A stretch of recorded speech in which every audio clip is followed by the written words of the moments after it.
Hello and welcome to episode 59 of the Our Lady of Fatima podcast. I am your host, Terrence M. Stanton.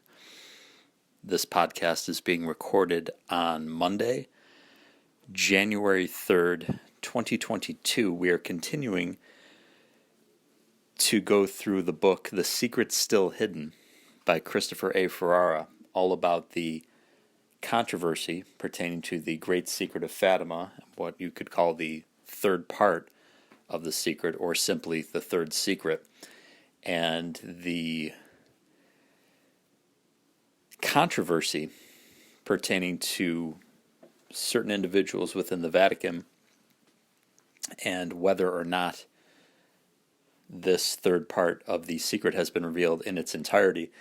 And I think it's very obvious, and will be to you after we go through this book, that the third part of the secret has not been revealed in its entirety. So without further ado, let us begin on chapter 2, entitled Gateway to the Secret. One cannot appreciate why Sochi has reached the conclusion that there is a part of the secret not revealed and considered unspeakable without at least a basic understanding of the evidence he reviewed. That evidence falls into two categories. A, evidence of the general nature and location of the undisclosed text of the secret, and B, evidence of the specific content of this text. This chapter will consider the first category of evidence. The secret was too terrible to write. In chapter 1, I noted that in her third memoir, Sister Lucia made it clear that at that time, 1941, she was going to reveal only the first two parts of the Great Secret of July 13, 1917. But when it came to writing the third part, the third secret, the historical record shows that Lucia, who had written freely of something as dire as the annihilation of nations, was subject to a mysterious impediment.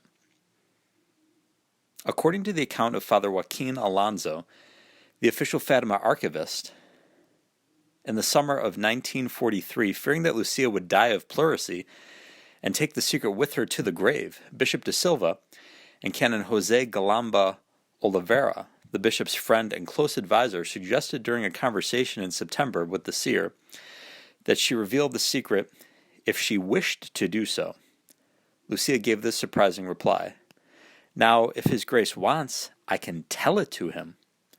When the bishop objected that he did not want to meddle in such a serious matter, Canon Galamba suggested that at least Lucia write it down on a piece of paper and give it to you, the bishop, in a sealed envelope. And there the problem arose. Lucia declined the suggestion without a direct formal order from the bishop, protesting, "It seems to me that to write it down is already in a way to disclose it, and I do not yet have our Lord's permission to do that.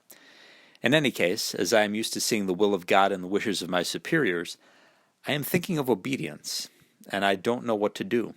I prefer an express command, which I can rely on before God, so that I can say in all security, 'They ordered me to do that, Lord.'"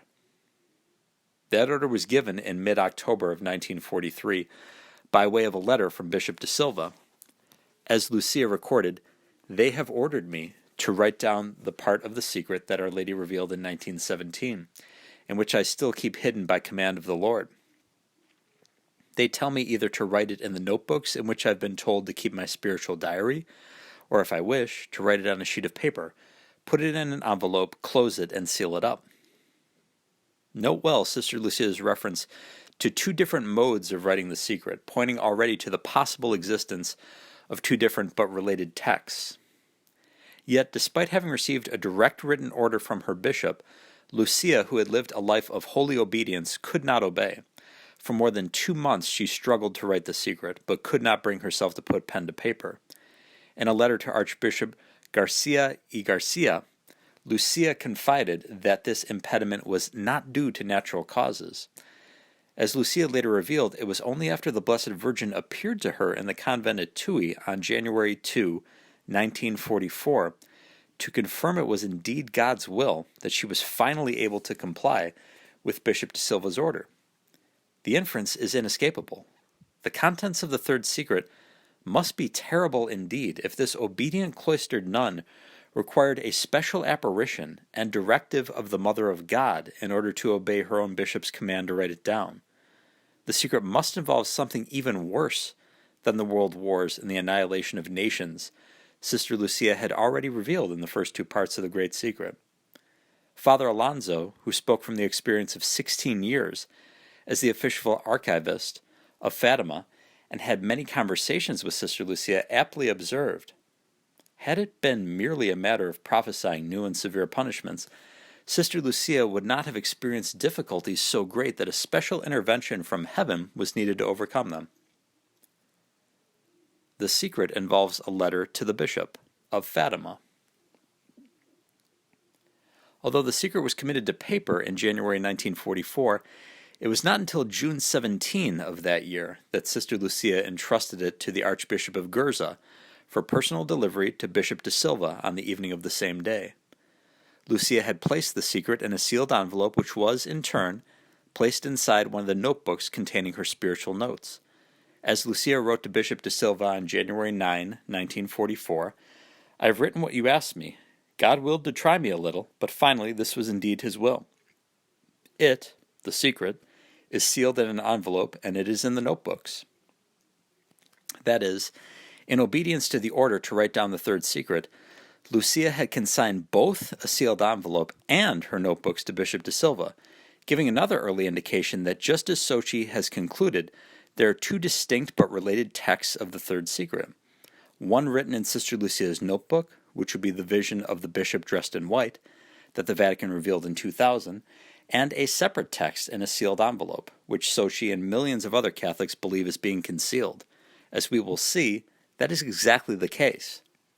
Here it must be noted for future reference that when the Bishop of Fatima received the sealed envelope from Lucia, he placed it in a sealed envelope of his own, on which he wrote the following inscription: "This envelope, with its contents, shall be entrusted to His Eminence, Cardinal D. Manuel, Patriarch of Lisbon, after my death. Leiria, December 8, 1945. Jose, Bishop of Leiria."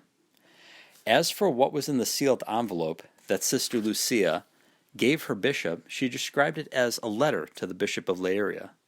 Therefore, we know from Sister Lucia herself that the secret was written in the form of a letter to Bishop Jose de Silva.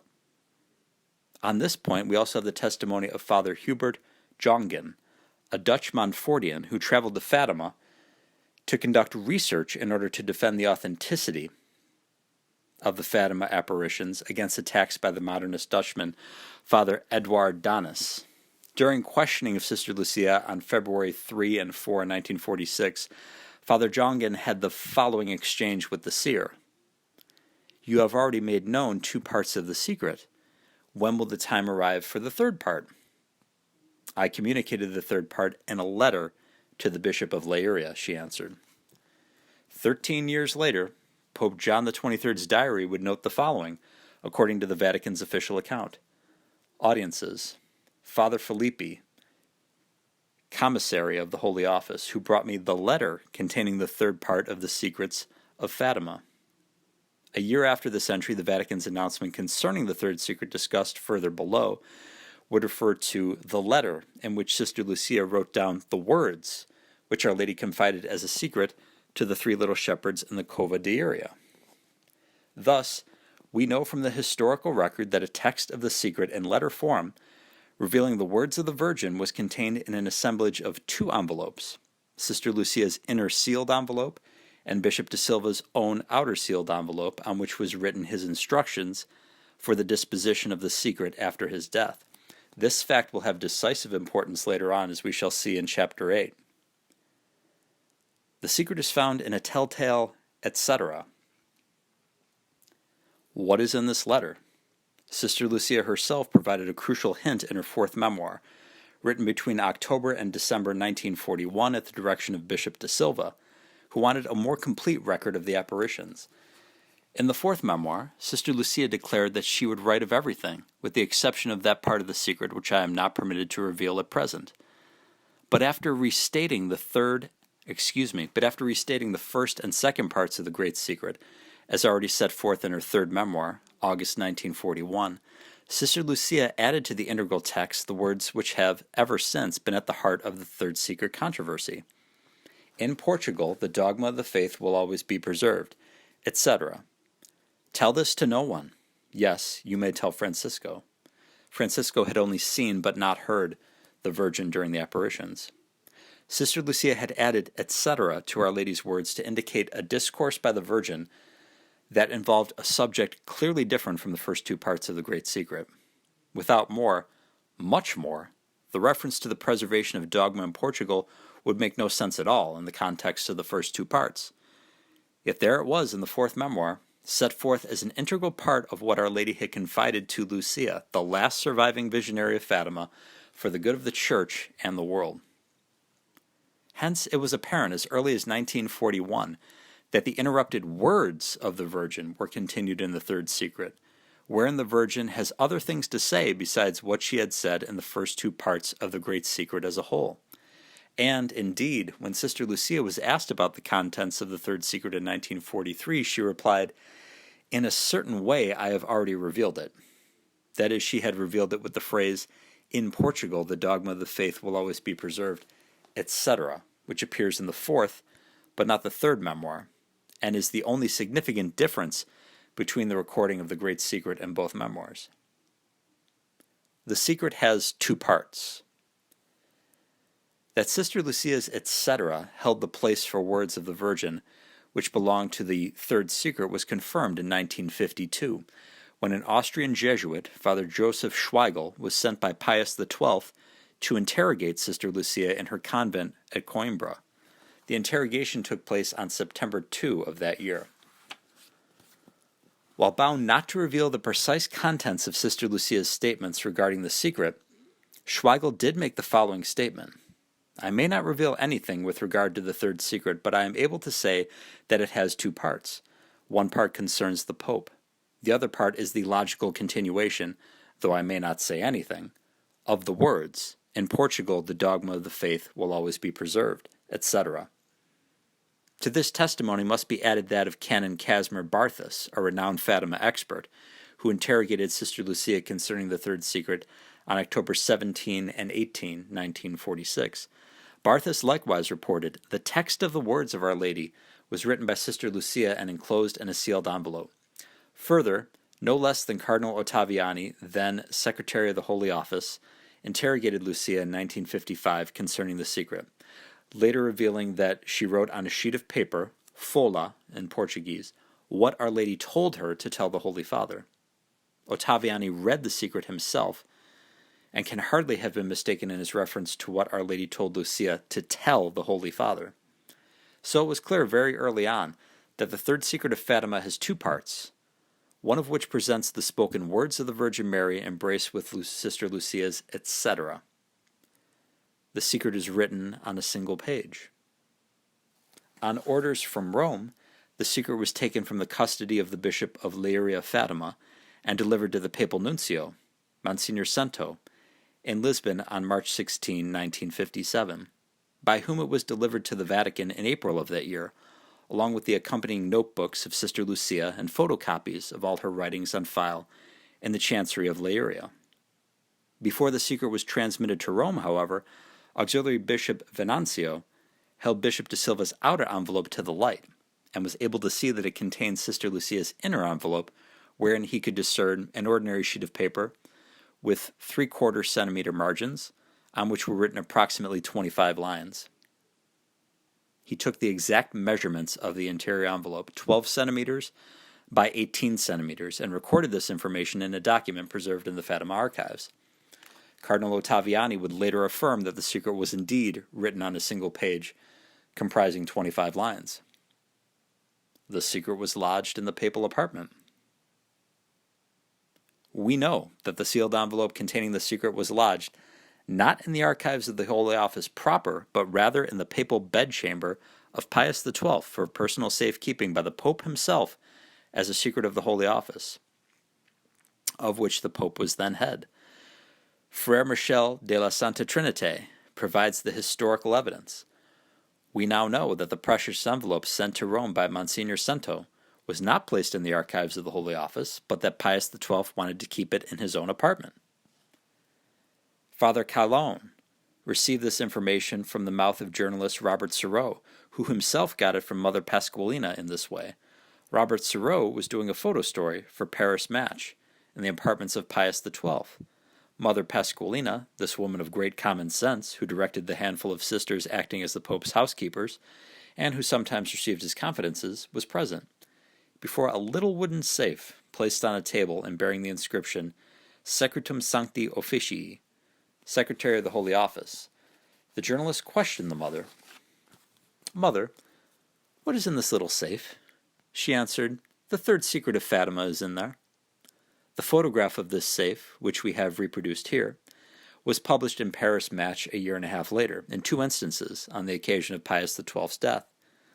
The details of Serrault's testimony were later confirmed in a letter to Frere Michel on January 10, 1985. I can confirm for you that I did indeed do a story in Pius XII's apartment on May 14, 1957, in the late morning, that is a little over a year before the Pope's death. It is exact that Mother Pasqualina did tell me, while showing me a little safe bearing a label with the mentioned Secret of the Holy Office, in there is the third secret of Fatima. In written replies to questions from Father Joaquin Alonso, the official Fatima archivist, dated July 24, 1977, Archbishop Loris Capovilla, the personal secretary of Pius XII's successor John XXIII, confirmed that Pope John read a text of the secret on August 17, 1959. So she notes Capovilla's contemporaneous written account that Pope John directed him to write on the outside of the envelope, or wrapping, "I give no judgment." Capovilla also recounted that after Pope John read the secret, he returned the text to its envelope, which was kept in the bureau of his bedroom until his death. Paul VI asked for information about the envelope shortly after his election. In a letter dated June 20, 1977 to Fatima scholar Father José Giraldes Ferrer, Capovilla likewise confirmed that the secret was kept in the writing table of John XXIII's apartment until his death. Archbishop Capovilla was further testified that Paul VI retrieved the envelope containing the secret from that same writing desk for reading within days of his election in 1963. Thus, a text of the secret, recall that the secret has 2 parts, per Father Schweigel, was located in the papal apartment, not the Holy Office, during the pontificates of Pius XII, John XXIII, and Paul VI. It was most probably still in the papal apartment when Pope John Paul II was elected in 1978 and read the secret himself in that year, a fact that Cardinal Bertone is at pains to evade, as we shall see in Chapter 7. The secret contains difficult Portuguese expressions. Archbishop Capovilla has also revealed that when Pope John opened the envelope and tried to read the Portuguese text of the secret in August of 1959, he was unable to do so because of difficulty caused by expressions proper to the language and Portuguese dialect expressions, and that the Pope had to wait for a translation to be prepared by Father Paulo Tavares, a native Portuguese translator attached to the Secretariat of State. On the other hand, Cardinal Ottaviani testified that Pope John read a text of the secret in 1960 that was contained in another sealed envelope. Still sealed, it was taken later in 1960 to Pope John XXIII. The Pope broke the seal and opened the envelope. Although it was in Portuguese, he told me afterwards that he understood the text in its entirety. Here we have another early indication of the existence of 2 distinct but related texts of the secret.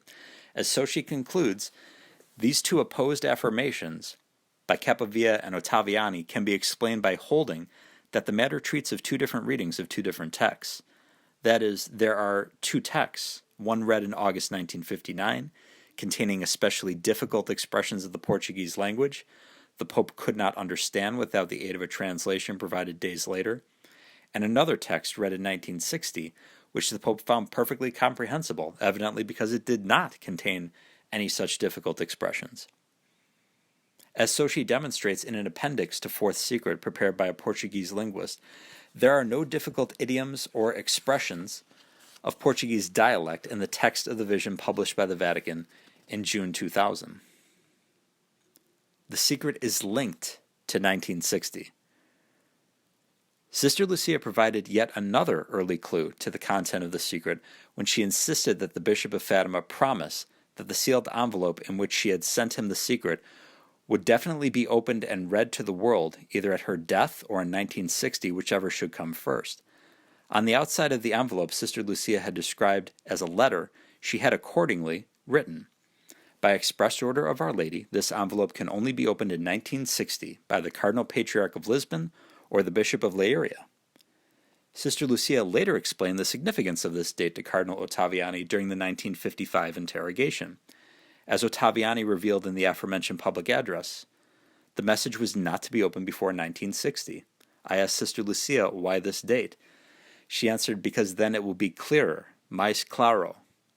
In answer to the same question from Canon Barthas in 1946, Lucia replied simply, "Because Our Lady wishes it so."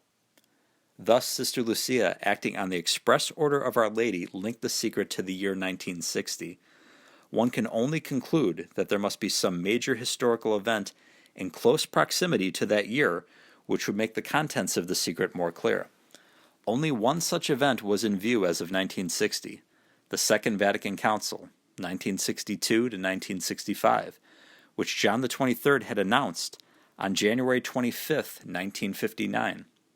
This date was the very anniversary of the Night Illumined by an Unknown Light, January 25, 1938, which the second part of the Great Secret predicts as a sign of the beginning of World War II and the other dire events predicted in the Second Secret.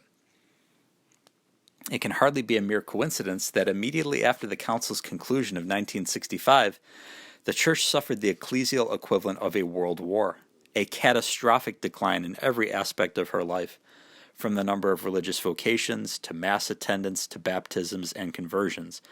Within a few years of the Council, seminaries and convents emptied, while tens of thousands of priests and nuns defected from their vocations.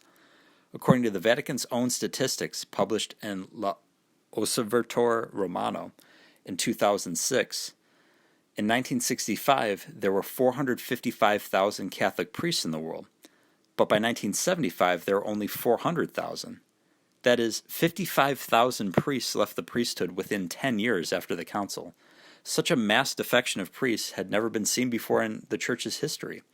To this day, the Church has not recovered.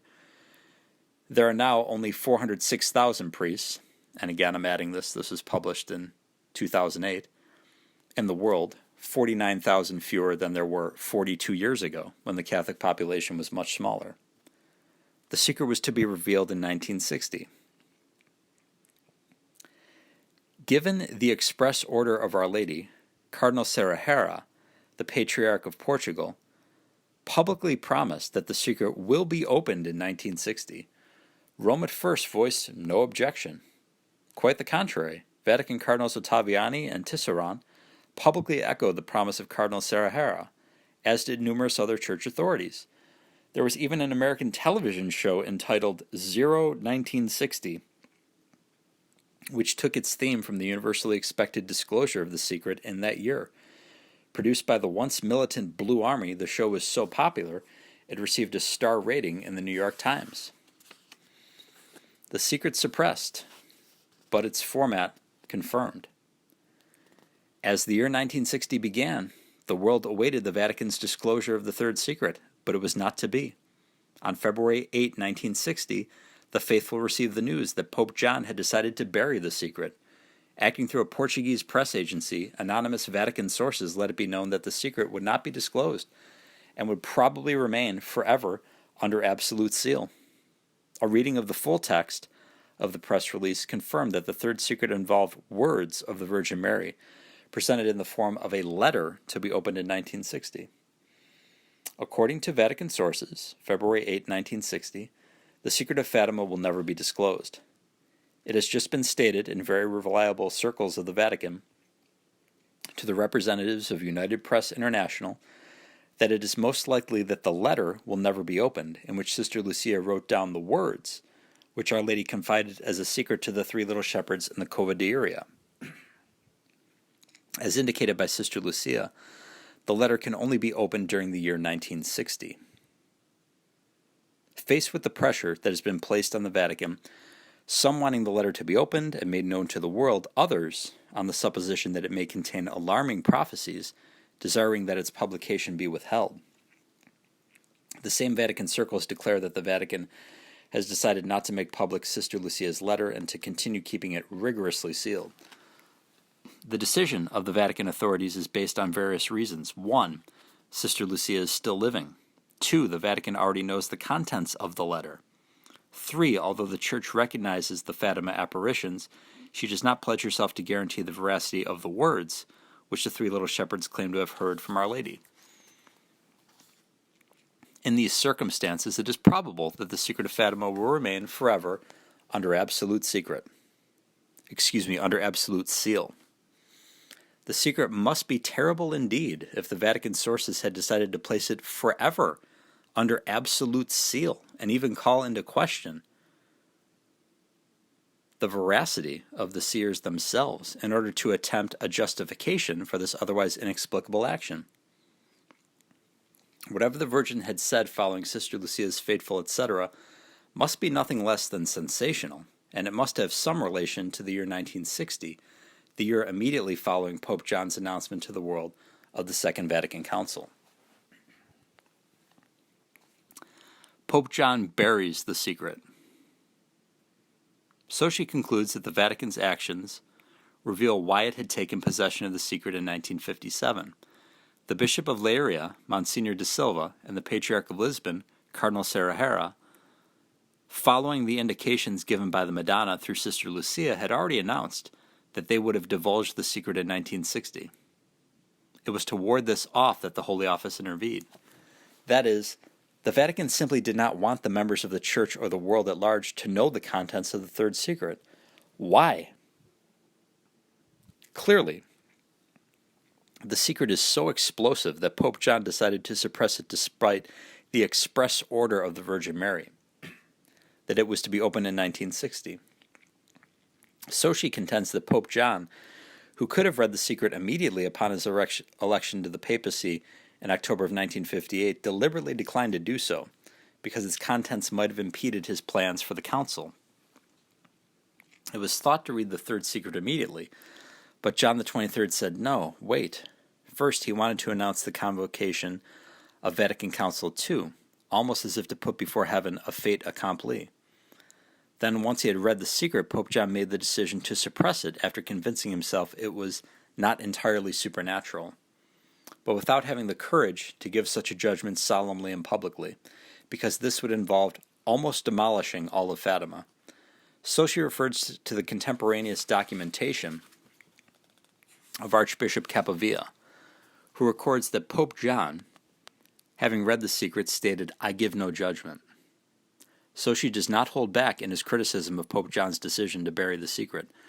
That message of the Queen of Prophets, not being to his liking, before the request of the Madonna that she wished her words to be revealed to the world in 1960, Pope Roncalli decided to do exactly the contrary. He decided to hide that message and not give any explanation either to the Church or the world. Pope John's decision, writes Sochi, weighed like a boulder on his successors, and may account for the compromise solution mentioned in the introduction, to reveal the text of the vision, while revealing the hidden text of Our Lady's own words indirectly in the papal sermon of Pope John Paul II at Fatima in May of 2000. Pope Paul VI buries the secret, and disaster follows. As for the other Pope of the Council, Paul VI, he likewise did nothing about the secret, after having read it within days of his election in 1963, but simply put it away in the same desk drawer, from which, as we will see, it had been retrieved for his perusal. Yet as early as 1968, Pope Paul was lamenting that the Church is in a disturbed period of self-criticism, or what could better be called self-demolition. And in 1973, Pope Paul admitted the opening to the world became a veritable invasion of the Church by worldly thinking. We have perhaps been too weak and imprudent. A year earlier, and perhaps the most astonishing remark ever made by a Roman pontiff, Paul VI declared that from somewhere or other the smoke of Satan has entered the temple of God. In the Church, too, this state of uncertainty reigns. It was believed that after the council, a sunny day in the church's history would dawn, but instead there came a day of clouds, storms, and darkness. Sochi is no less candid in his criticism of Pope Paul's decision to keep the secret buried. Sochi relates that Paul VI, per his friend and confidant Jean Guiton, dismissed Sister Lucia as a simple peasant for whom he had no time, this attitude being in keeping with his generic aversion to visionaries. Pope Paul was expecting a laity animated by the spirit of prophecy as fruits of the council rather than by the election and gift of heaven, as with the children of Fatima. As Sochi remarks acidly, we are still awaiting the prophets of Vatican II. In compensation, we soon saw the fruits of the council, terrible. And while Paul VI came to lament that the smoke of Satan had entered the church, he persisted in error. The most devastating of the errors was a traumatic surprise attack of a minority revolution that imposed the liturgical reform, with its 1,000 abuses, hailed by Paul VI, but clearly not blessed by God.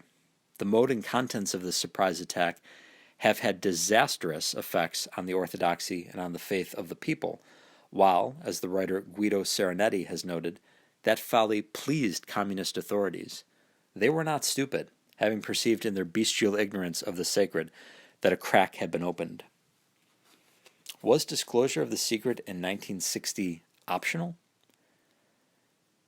In response to the objection that disclosure of the secret by the conciliar popes was merely optional, it suffices to say that the Mother of God would have had no reason to deliver the secret in the first place had she intended that it would be kept forever under absolute seal.